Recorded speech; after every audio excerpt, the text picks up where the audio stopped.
Good morning. Today I am going to explain what is Compton effect and the explanation of this Compton effect.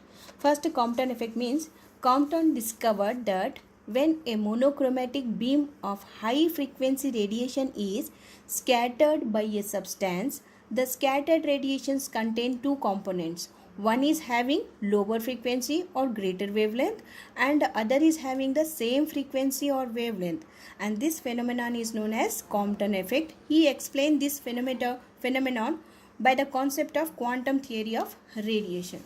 So according to the quantum, whenever a high frequency photon is scattered by an electron which is at rest position, so then that time the scattered radiations contain the two components. One is having the same frequency as that of the incident photon, and the other is having a greater frequency. Okay, so that we have to explain and we have to prove this one. So to prove this one, he taken the quantum theory of radiations. So according to the quantum theory of radiation, we know that the energy is consists of a energy pockets, and that pockets is called the photons, and the energy of the photon is h nu, where h is the Planck's constant and nu is the frequency of radiations. According to the Compton, when the photon of energy h nu is collides with the electron of a scatterer which is at rest position, some energy of the photon is transferred to the electron, and the scattered photon will have the less energy than the incident photon. This phenomenon of scattering is explained by the Compton. So by assuming the scattering as a collision between the photon and the electron of scatterer, and here he applied the law of conservation of energy and law of conservation of momentum. Here by the according to the Compton, that is, whenever a photon is incident or scattered by the electron, so that time some energy of the photon is transferred to the electron, so due to which the scattered photon having a less energy, and at the same time the electron gains the energy or kinetic energy, due to which it recoils. Okay, so here we had to explain, and here we had to prove this one. To prove that one, here this is the explanation of the Compton effect. Let us consider a photon of energy h nu is collides with an electron which is at rest position. Even if the electron is bound to the nucleus, a small fraction of energy is used to free the electron. First of all, this energy is very small. We'll assume that during the collision, a fraction of energy is given to the free electron. The electron gains the kinetic energy and recoil. So just now I told you that is the incident photon is gives the energy to the electron, due to which it gains, first of all it is free from the particular substance, and after that it gains the kinetic energy and recoiled. Now here this is the diagram. This is the incident photon of energy h nu, this is the rest electron, and this is the angle phi, and this is angle theta, and this is the scattered photon and recoiled electron. In the above figure, theta is the scattering angle and phi is the recoiled angle of the electron. Okay, now we have to apply the law of conservation of energy and law of conservation of momentum before the collision and after the collision. So here before the collision, the energy of the incident photon is h nu. So simply the energy of the photon before the collision is h nu, and before the collision the momentum of the incident photon, momentum of this photon is h nu by c. Now the rest energy of the electron which is at rest position, the electron before the collision, the energy of the electron is m naught c square, where m naught is the rest mass of electron. Now the momentum of the rest, when it is in the rest position, means the momentum is 0. So before the collision, the momentum of the rest electron is 0. Now after the collision, so after the collision, the scattered photon having the energy h nu dash. Now the momentum of the scattered photon is h nu dash by c. Now the energy of the electron, so this electron after gaining the photon's energy of this one is mv square, where v is the velocity of the mc square, where m is the mass of the moving electron and if the electron is moving with the velocity v, then we can write m is equal to m naught by under root of 1 minus v square by c square. And when it is in the motion, then the momentum of the electron is mv. Now the energy of the photon and electron system before collision. Before collision, just now I told you h nu for the photon and energy, and m naught c square is the energy of the electron. Now the total energy of the system after the collision, h nu dash plus mc square, just now I told you. Now then the law of conservation of energy tells us that the total energy before the collision is equal to the total energy after the collision. So therefore h nu plus these two equation must be equal. H nu plus m naught c square before collision, total energy of the photon and electron system. Next is equal to the total energy of the electron and photon after the collision, that is h nu dash plus mc square. Let us take this is equation number 1.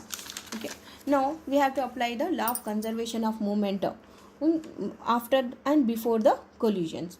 Now we have to apply the law of conservation of momentum along the perpendicular direction of the incident photon we get.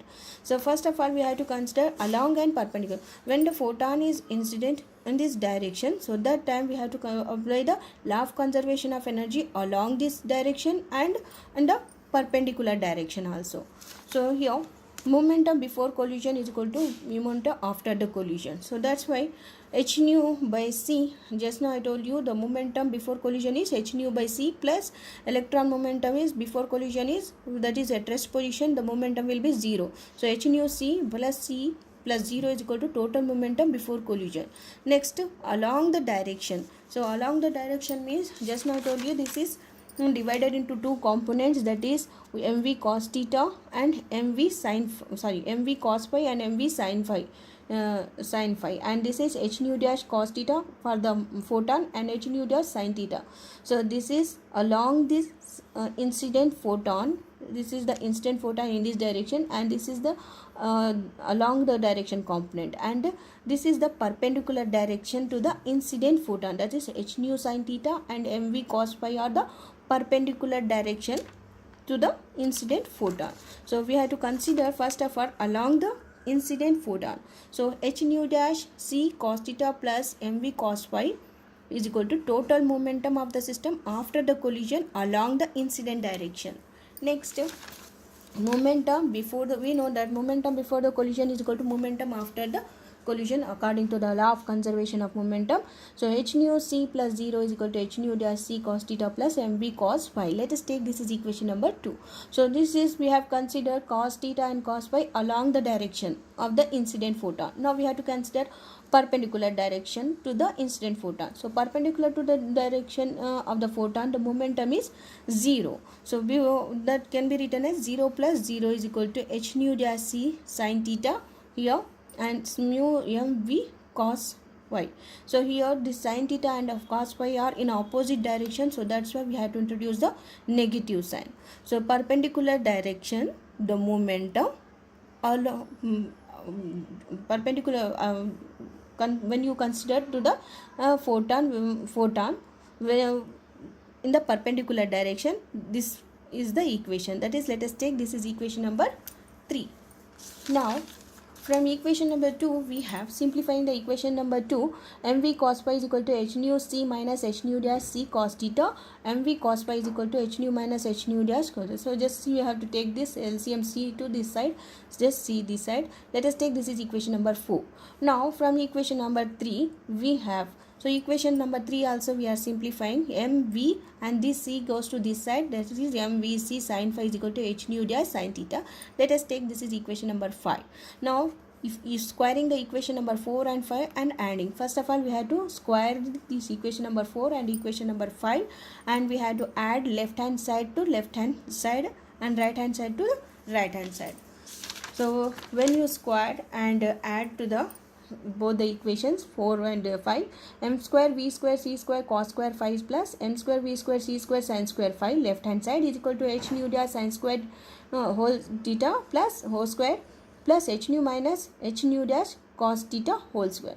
So here this is common, we can take m square v square c square, so common, then cos square theta plus sin square theta is 1, and this is right hand side is as it is we wrote. Next m square v square c square is equal to here h nu naught nu dash sin theta whole square plus, and this is in the form of a minus b whole square. So we are expanding, this is h nu minus h nu dash cos theta as a minus b whole square. Next m square v square c square is equal to h square c nu dash square sin square theta plus h square nu dash square cos square theta. So just this cos, this and this we are taking to one side only, plus h square nu square minus 2h square nu dash cos theta. Next here h square is there, so you have to take out the common h square. So we will get nu dash m square v square c square is equal to h square nu dash square sin square theta plus nu dash square cos square theta plus nu dash nu square minus 2 nu dash cos theta. So this is again sin square theta and cos square theta is equal to the 1. So that's why I can make it 1, that is m square v square c square is equal to h square nu dash square plus nu square minus 2 nu dash cos theta is, let us take this is equation number 6. Now from equation number 1, so after simplifying the equation number 1, we get m square m c square is equal to h nu minus h nu dash plus m naught c square. So squaring this both the sides, so equation number is simplifying, and after that we are squaring from this side to this side, and this total term becomes a and this total term becomes b. So when you square this one, m square c to the power of 4 is equal to h square nu minus nu dash whole square plus m naught square c to the power of 4 plus 2h nu minus nu dash m naught c square. This is in the form of a plus b whole square. Next again this is nu minus nu dash whole square, this is again a minus b whole square. So again we have to expand this one in the form of a minus b whole square. M square c to the power of 4 is equal to h square nu square plus nu dash square minus 2 nu dash plus m naught c square c to the power of 4 plus 2 h nu minus nu dash m naught square c square. So let us take this is equation number 7. Now subtracting equation number 6 from equation number 7 we get. So now we have to subtract this equation from equation number 7, and again same as it is, left hand side we have to subtract, and right hand side. So when you subtract equation 4, 5 and 6, then we get m square c to the power of 4 minus m square v square c square left hand side is equal to m minus h square 2 nu dash plus 2h square nu dash cos theta plus m naught square c to the power of 4 plus 2h nu minus nu dash m naught c square. So again here this is we have taken common m square c square, then it becomes c square minus v square here is equal to 2h square nu dash. This is here I wrote here this term, and this term can be written as cos theta minus 1, this is minus, so again it get minus only, plus m naught square c to the power of 4 plus 2h nu dash m naught c square is as it is. Next here we have to substitute m is equal to m naught, this is m naught and this is also m naught, so we have to go we have to making this left hand side also m naught. For that purpose m is replaced by m naught by under root of 1 minus v square by c square. Then m square is equal to m naught square by 1 minus v square by c square I can write. So here at this position I am writing m naught square by 1 minus v square by c square, and c square is as it is, c square minus v square is as it is equal to 2h square nu dash cos theta minus 1 plus m naught square c to the power of 4 plus 2h nu minus nu dash m naught c square. Next here if you simplify this equation, so if you simplify I can write m naught square c square by 1 minus v square c square into c square minus v square can be written as, if you take the LCM this becomes c square minus v square by c square. So c square minus v square, c square minus v square get cancelled, and c square goes to upside, then it will be m naught square c to the power of 4. So I can write m naught square c to the power of 4 is equal to 2h square nu dash cos theta minus 1 plus m naught square c to the power of 4 plus 2h nu minus nu dash m naught c square. So I can write this one, both the sides this get cancelled, this total term becomes equal to the 0. Okay, here again 2h and 2h is there, so 2 just equating this equation. So that time here cos theta minus 1 goes to 1 minus cos theta when you introduce the equal in between the equation. Then it 2 get cancel, h's get cancel, then nu minus nu dash is into m naught c square is equal to h nu dash 1 minus cos theta. Nu by nu dash by nu into nu dash is equal to h by, I can write this equation in this form, h by m naught c square 1 minus cos theta. Or this can also be written as 1 by nu dash minus 1 by nu is equal to h by m naught c square 1 minus cos theta also we can write. Let us take this as equation number 8. From the equation 8, it is clear that nu dash is less than nu, as h m naught c are constant with the positive values here, and maximum value of the cos theta is 1. This shows that the scattered frequency is smaller than that of the incident frequency. So in terms of wavelength, I can write nu is equal to c by lambda. So it's simply c by nu. If you take to this side, then it can be written as c by nu dash minus c by nu is equal to hc by m naught c square 1 minus cos theta, and c by nu dash is can be written as lambda dash minus lambda is equal to hc by m naught c square 1 minus cos theta. Here lambda dash minus lambda is nothing but it's a change in wavelength, and that is represented by delta lambda is equal to hc by m naught c square 1 minus cos theta. Now, and this can be written as the delta lambda is equal to hc by m naught c square, and this cos theta can be written as 1 plus 2 sin square theta by 2. So 1 is as it is, minus is as it is. Next cos theta is can be written as 1 plus 2 sin square theta by 2. 1 minus plus 1 and minus 1 get cancelled, c get cancelled, then the delta lambda is equal to h by m naught c 2 sin square theta by 2. So the change in wavelength due to the scattering is called the Compton effect. Thank you. For more videos, subscribe my channel Physics.